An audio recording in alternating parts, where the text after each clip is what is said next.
Ir kaip tik vat, už poros dienų bus vienas iš idealiausių laikų, kada važiuoti pirmą kartą su karbamidiniais purškimais, kadangi grūdas jau baigia beveik pilnai išilgėti, porą dienelių.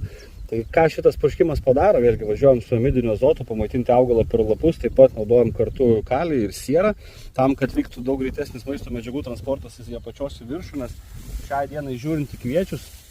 tikrai tiek etamai, tiek braitė, lapai iki apačios dar yra žali, nors jau, sakykime, papieninė branda visai ne už kalnų. Tai kada grūdas yra visiškai išilgėjęs, ką mes to galime pasiekti, be abejo, pastambinti patį grūdą ir tuos tokius 4 ar 5 grūdelius, kurie dar bent jau kažkiek tai šiai dienai vargsta, papūsti, kad jų augalas neatmestų. Kitą savaitę, lyg tai baigsis vėjai, prasidės geri orai, vėl rodo, kad bus karštesnės temperatūros, tad 22-23 laipsniai dieną, jeigu diena pakyla iki 27, tada tik tai naktiniai arba vakariniai purškimai,